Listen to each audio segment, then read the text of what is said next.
pergunta de hoje, na verdade, foram 3 perguntas do Eli Assis e a gente vai responder essas perguntas em sequência, tá? E a primeira pergunta que ele nos faz: poderia ter uma live ou um vídeo aprofundando mais sobre two-step e controle de largada? Então a gente vai falar sobre two-step e controle de largada. Bom, primeiro a gente tem que entender qual é o conceito ou qual o objetivo do two-step, certo? O two-step, para quem não sabe, é aquele... até vamos esclarecer em relação à nomenclatura, né? O que é o one-step? O one-step seria quando a gente acelera o carro, eu tenho um limitador de rotação, ou seja, a prioridade número 1 é limitar a rotação. Então esse seria o one-step. O que seria o two-step? É ter um limitador elegido por um botão, ou seja, eu vou baixar esse RPM. E no momento que eu baixo esse RPM e eu piso no fundo do acelerador com RPMs mais baixos, eu me propicia a tornar o carro mais eficaz numa saída parado, uma saída, tirar o carro de inércia. Então, qual o objetivo do two-step? É gerar o máximo de energia cinética no volante para tirar o carro de inércia. Por que maior quantidade de energia cinética?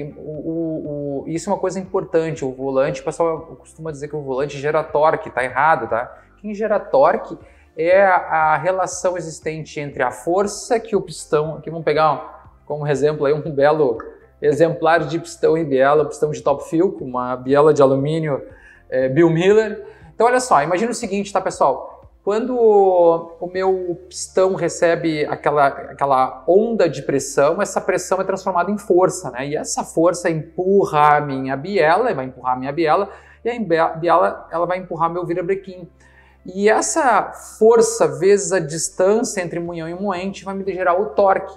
Então, quando eu mando lá um pulso, imagina o seguinte, se eu estou com 10% de TPS, a quantidade de ar que entra dentro do meu motor vai produzir uma força menor, uma pressão e uma força menor, o que vai me gerar um torque menor. Consequentemente, se eu estou 100% da borboleta aberta, mesmo com o meu motor, né, gerando alguns cortes de ignição e segurando para que eu tenha uma maior entrada, né, de misturar combustível, consequentemente, quando ocorre uma combustão, essa combustão vai produzir mais energia, essa energia vai produzir mais torque, esse torque vai ser acumulado no nosso volante.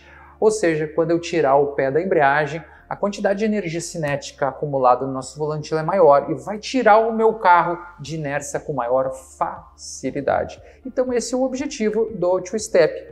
Porém é o seguinte, esse método ou esse tipo de controle de largada, e nada mais nada menos do que um controle de potência para a largada, é o two-step nesse momento, ele vai trabalhar com alguns parâmetros, ele vai trabalhar não só com o corte, né, mas vai trabalhar com um pouco de enriquecimento. E por que eu tenho que enriquecer? Porque muitas vezes quando eu enriqueço, primeiro que é uma condição que eu consigo controlar melhor a temperatura de câmera, e a câmara de combustão ela fica uma temperatura mais segura. E outra questão muito importante é que quando eu enriqueço a mistura durante esse processo de two-step, que é esse corte em RPM mais baixo com 100% da borboleta aberta, eu vou me proporcionar uma diminuição ou uma alteração da velocidade do avanço da frente-chama. Ele vai queimar mais lento, porque a mistura está mais rica. E aí, se ele queima mais lento, ele joga mais para o escape. Queimou mais lento, essa combustão vai ocorrer mais no escape. Se ela ocorre no escape e eu tenho um motor turbo, quem é que recebe maior energia dessa combustão? O meu turbo, né? O eixo da turbina, ele ganha lá uma maior velocidade de escoamento desse gás, consequentemente produzindo aí mais pressão de turbo, o que vai alimentar um ciclo, né? Quando é um motor turbo fica mais fácil de entender. Eu gero mais gás no escape, vai entrar mais ar que vai produzir mais gás de escape, e aí esse ciclo fica se retroalimentando e eu vou conseguir gerar um torque bem considerável para tirar o meu carro de inércia. Uma vez que quando a gente fala de arrancada, a gente normalmente tem pneu, suspensão adequada e pista, melhor dito, né? Até uma coisa muito importante, você trabalha com pistas com compostos de borracha e cola, e aí a pista, o pneu e a suspensão permite que meu carro seja lançado para frente com uma rapidez muito maior do que se eu estivesse no local comum, né? Mas o two-step também pode ser utilizado, aí, inclusive, em outras categorias. Para vocês terem uma ideia assim, da amplitude da utilização do two-step, a gente utiliza aí off-road, rally, é possível utilizar, inclusive, em jet ski para evitar que cavite a turbina propulsora, né? Então, o two-step e o controle, daí entra um outro processo para evitar cavita, aí do two-step ele migra, né? Então sai do two-step e ele migra para um corte ou um controle de largada, que aí é uma coisa bem interessante, tá? Uma coisa muito interessante de se entender é que é mais ou menos como um jogo de quando a gente empilha peças de dominó uma do lado da outra. Se eu tenho a primeira peça muito espaçada, a segunda, essa aqui vai cair e não vai derrubar a outra. Isso é o que acontece quando a gente tem um two-step que não conversa com o controle de largada. O ideal é que seja o setup de um próximo do outro, porque um vai empurrar o outro. E o próximo seria o controle de pressão, o outro o controle de troca de marcha. Então existe uma sequência lógica dentro da arrancada, onde o controle de largada ele tem que estar sincronizado, ou ele tem que fazer sentido com o nosso controle de potência two-step. Controle de largada no sentido parado, com uma migração de início de movimento. E aí tem uma pergunta eu aproveitei aí a deixa do Eli, obrigado pela pergunta mais uma vez, muita gente me pergunta, Christian, olha só, por que quando o carro está no two-step eu tenho dificuldade de confiar na sonda?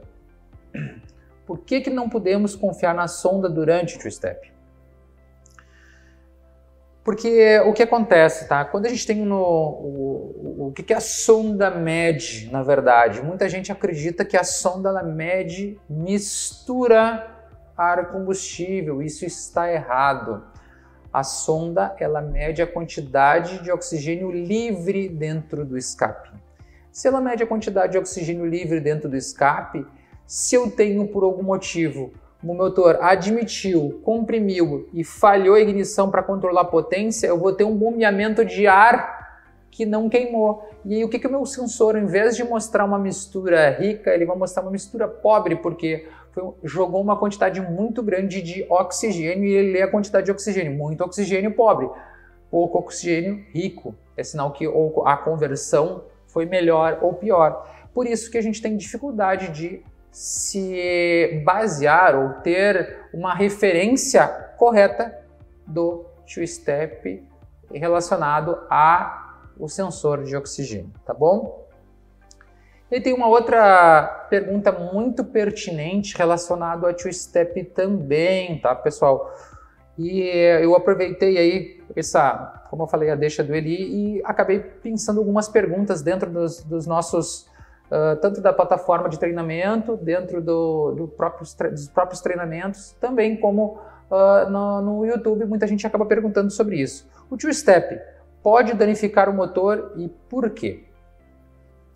Pode. Quando utilizado da maneira inadequada, o que acontece? Eu falei para vocês que uma coisa importante que eu esqueci de comentar lá no início, tá? É que uma das coisas que se faz também, além de enriquecer a mistura, isso foi muito importante, era lá no início, eu também atraso o ponto para fazer com que a combustão ocorra no escape. Eu também, quando eu atraso o ponto, eu consigo controlar essa potência e eu de pé no fundo não vou atingir cortes muito elevados. E aí o que acontece? Quando eu atraso muito o ponto, eu gero muita pressão de turbo, eu acabo gerando uma quantidade de energia e muito calor no escape. E esse excesso de calor no escape, esse superaquecimento do escape, pode me proporcionar algum tipo de dano ao caminho que ele passa. Válvula de escapamento, principalmente em relação ao seu sentamento ou até mesmo uma pequena deformação em relação à sua vedação. Então sim, cuidado, eu não vou colocar, primeiro eu vou controlar a temperatura de escape através de um EGT durante o processo, vou ter velocidade de geração de pressão de turbo o mais rápido possível para o motor não ficar exposto exageradamente numa condição de two-step. Esse critério também tem que ser estabelecido em conjunto com o piloto. Então, esse conjunto aí e o enriquecimento de mistura também acaba baixando. Então, assim, quando eu tenho lá um meio termo, ou seja, um tempo adequado, a temperatura correta e a mistura correta, e aí não olhando para a sonda, e sim olhando para uma temperatura de escape e escutando o motor, aí tem muita questão do feeling no two-step, eu vou ter certeza que meu motor não vai ser danificado.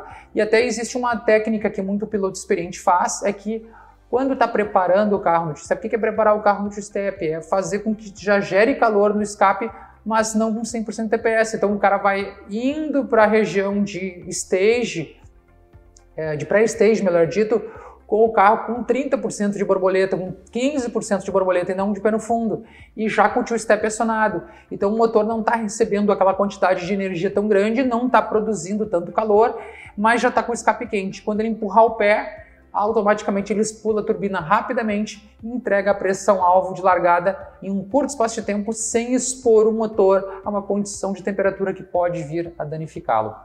Uma das coisas que mudou bastante em relação não só à leitura de sonda, mas também à temperatura de escape ou algum tipo de dano, é que a gente tem um sistema de retardo inteligente agora, onde ele retarda o ponto de uma maneira randômica em cada cilindro e corta de acordo com a necessidade de controle de potência que foi estabelecido. Esse sistema do two-step mais moderno na linha PowerFT é simplesmente fantástico e a gente consegue resultados muito interessantes sem colocar o motor em nenhuma possibilidade de risco durante esse procedimento. Eli, espero ter atingido o objetivo na tua primeira pergunta.